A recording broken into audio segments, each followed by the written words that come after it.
Bonjour à tous, nouvelle vidéo aujourd'hui, je vais aborder les valeurs du présent de l'indicatif. C'est parti! Donner la valeur d'un temps consiste à dire pourquoi il est employé dans un texte. Chaque mode a des valeurs différentes, de même que chaque temps de l'indicatif, selon le contexte dans lequel il est employé. Commençons par le présent d'énonciation ou d'actualité. Le présent d'énonciation correspond au moment où l'on parle. On le trouve dans les dialogues. Ainsi, dans l'exemple « Persée, veux-tu affronter Méduse ?» le verbe « vouloir » est au présent d'énonciation car un personnage s'adresse au héros, Persée, qui est apostrophé. En outre, le pronom personnel « tu » et la phrase interrogative montrent que l'on s'adresse directement à lui.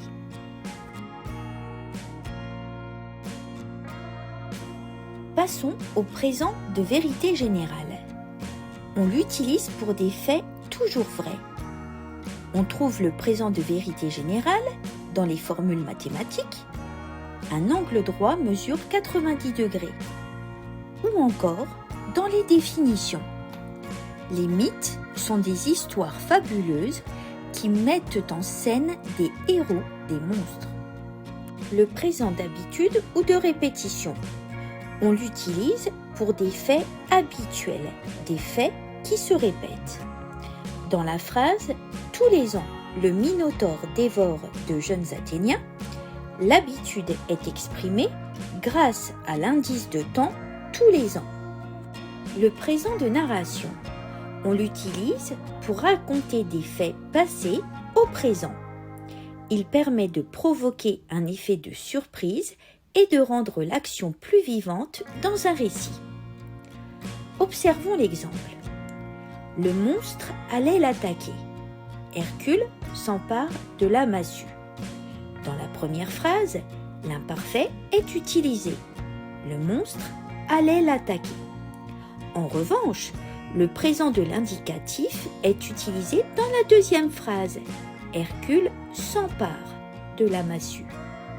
On pourrait ici remplacer le présent par du passé simple. Hercule s'empara de sa massue. Le verbe s'emparer a donc une valeur de présent de narration. Le présent a valeur de passé proche. On utilise le présent à valeur de passé proche pour des faits qui viennent juste de se passer. Exemple, Thésée vient de sortir du labyrinthe. Le présent a valeur de futur proche. On l'utilise pour des faits qui vont avoir lieu. Il désigne une action non accomplie, comme dans l'exemple « Égée va se jeter dans la mer ». Le présent duratif.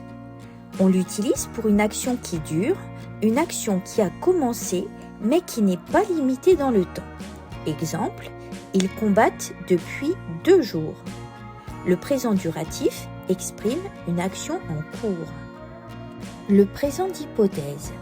On l'utilise pour imaginer une chose, un fait qui n'existe pas au moment où on le dit. Exemple, si tu gagnes contre le Minotaure, les Athéniens seront heureux.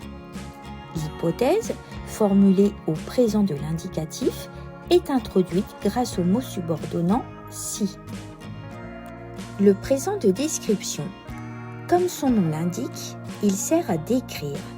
Exemple, le Minotaure a un corps d'homme et une tête de taureau. Récapitulons. Le présent a différentes valeurs.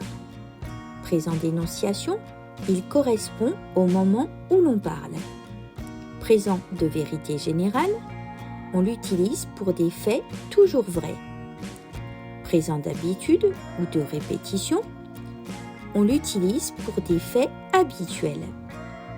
Présent de narration, on l'utilise pour raconter des faits passés au présent.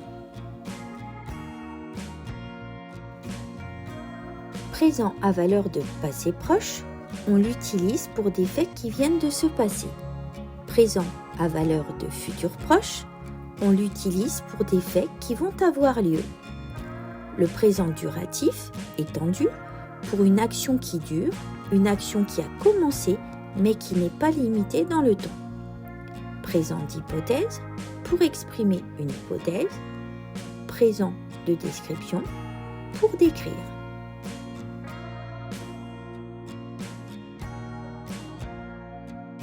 Nous arrivons à la fin de cette vidéo. J'espère qu'elle t'aura servi à mieux comprendre les valeurs du présent de l'indicatif. À bientôt!